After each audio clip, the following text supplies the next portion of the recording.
So the WNBA started their CBA negotiations with the players union, and 40 players showed up to the meeting to begin the process. I'll tell you what's going to happen. The WNBA players are going to completely screw this up. They don't get it. This is not the team that will be the one with the greatest fan support. Let's all show up and rally the troops. That's not the way a CBA negotiation is going to end.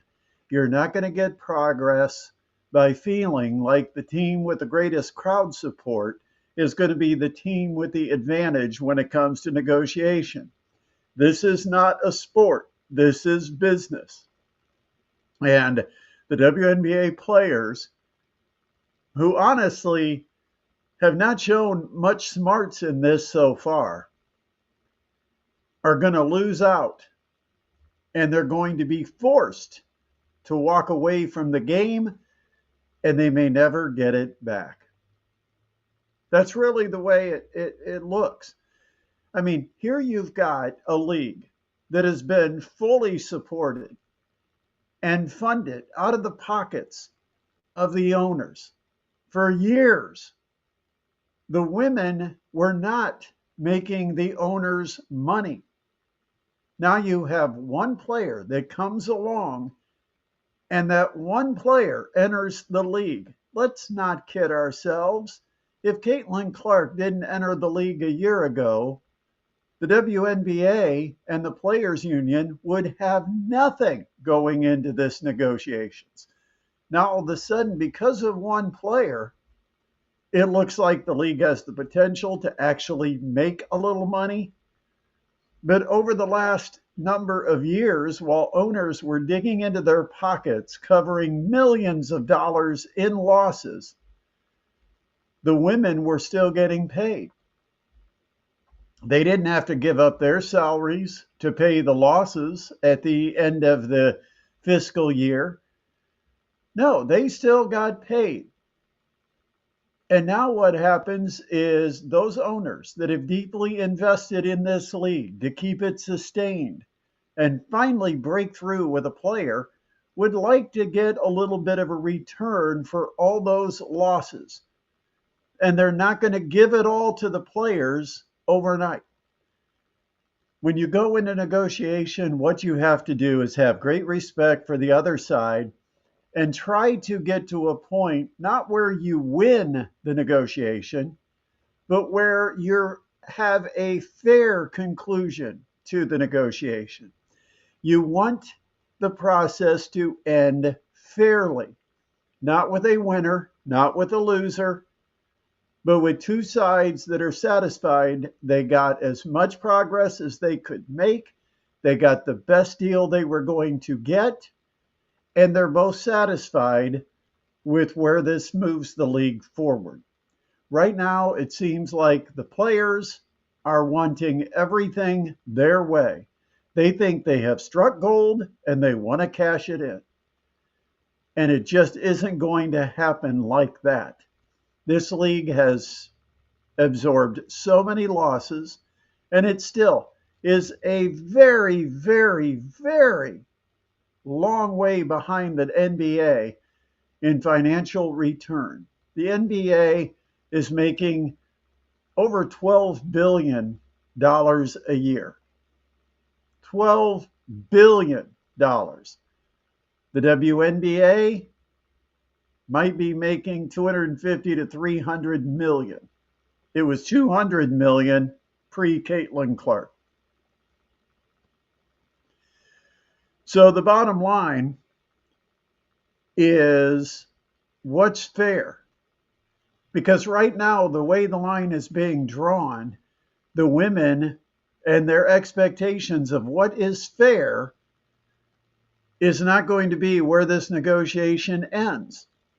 And so you've got players like Angel Reese already stepping out to try to say if they don't get what they want, they will walk away. You think that's leverage? You really think telling an owner who has been losing money in their investment for years that you're going to walk away because it's much better financially for them to make zero than to have you show up to work and lose money. And that's what the league has done. I mean, if you think that that's a negotiating position that gives you an advantage as a player, wake up. Because what will happen, Angel Reese, if this league has to go away or even stop or have a work stoppage because the women go on strike or don't have a or don't agree to show up? What happens? Well, all of a sudden there'll be an aggressive negotiation with Caitlin Clark to find a way to create her own league. Television stations and networks will pay her dearly. And guess who won't be part of that league? Yeah, it won't be you, Angel Reese. For them to get anywhere, number one, 40 players cannot show up to the negotiations. You've got to, number two, understand the goal. It is not to win. This is not your chance to plant the flag for all women everywhere. No, this is a chance for you to adjust things to today's current climate and try to get out of that climate what is fair. And you've got to have someone that's smart enough in your negotiating committee to explain to you what is fair and what should be expected.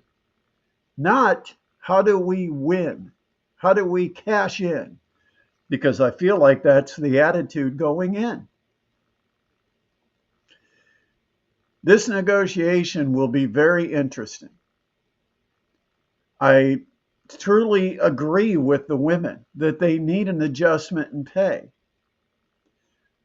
I also understand there might be some other things they'd like to negotiate. I think they need to negotiate roster size. I think you need more roster positions. I think you need a higher salary cap. I think you need a higher rookie scale.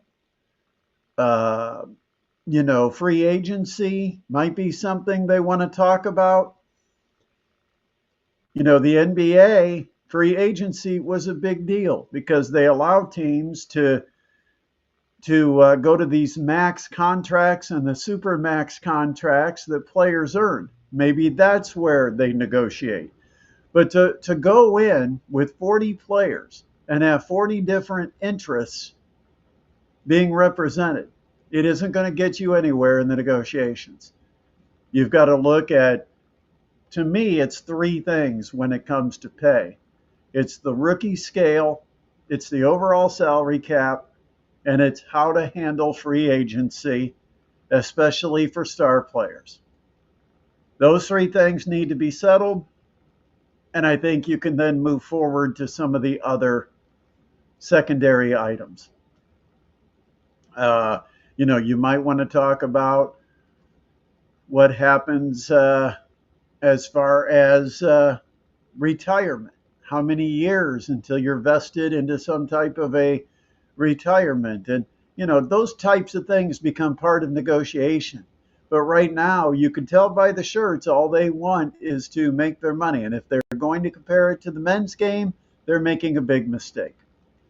I think this can be resolved fairly, but they have to both accept what is fair, not how do we win.